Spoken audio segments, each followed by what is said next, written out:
Title: Framed: The Story of Ama Nyarko.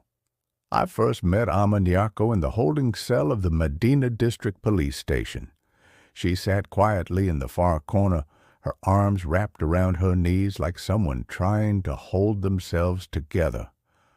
I was there as a legal aid intern, barely 2 months into my national service. I'd seen petty thieves, drug offenders, and pickpockets. But Ama?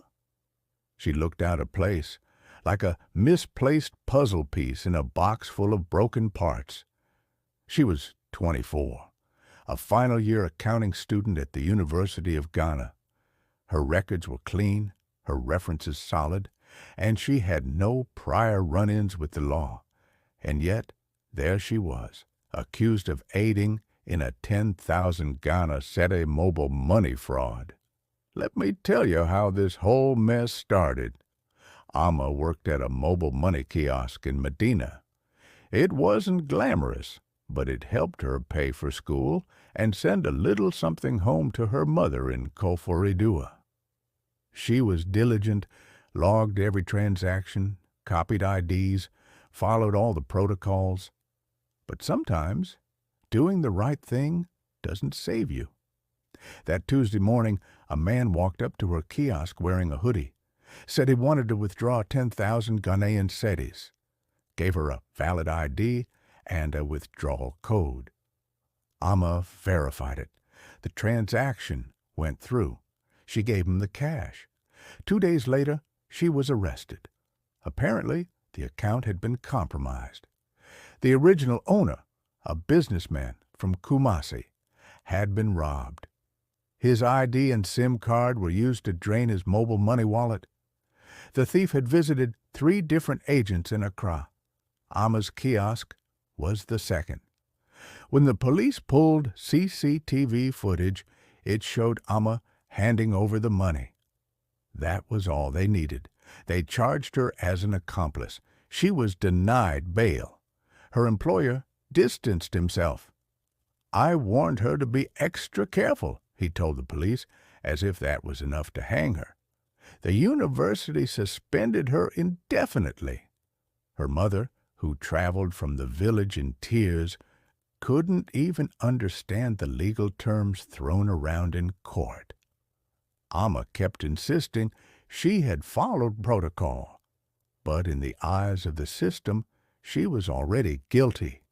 You see, when pressure mounts on investigators, they don't always look for the truth. They look for a win.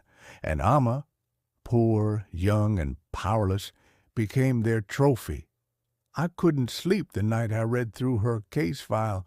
Something didn't sit right. The man had used a real ID. Stolen, yes. But Ama couldn't have known that.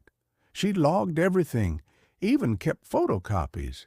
She wasn't careless. She was thorough. But thoroughness doesn't stand a chance when the system is hungry for blame.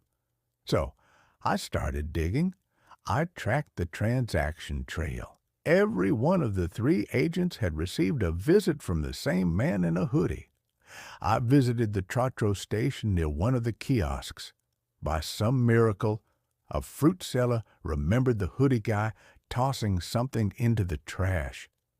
CCTV footage from a nearby shop showed him discarding an ID before boarding a car. With that footage, I made noise.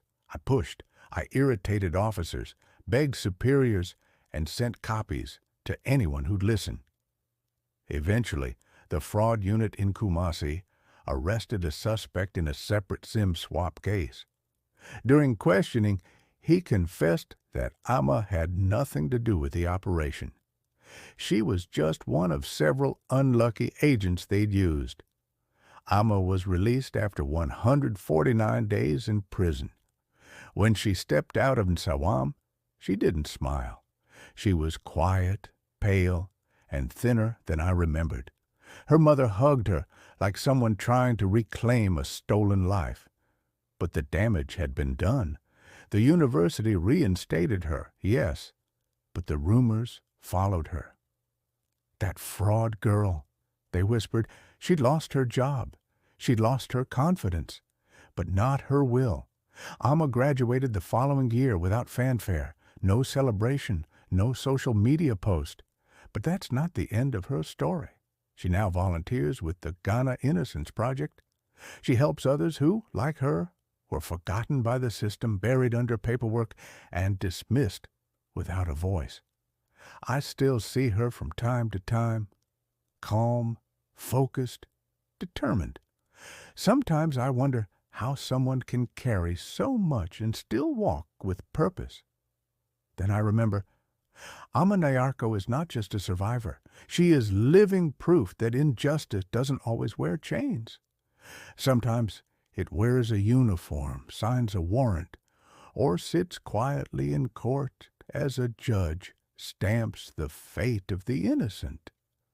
And that, my friend, is a story I will never forget.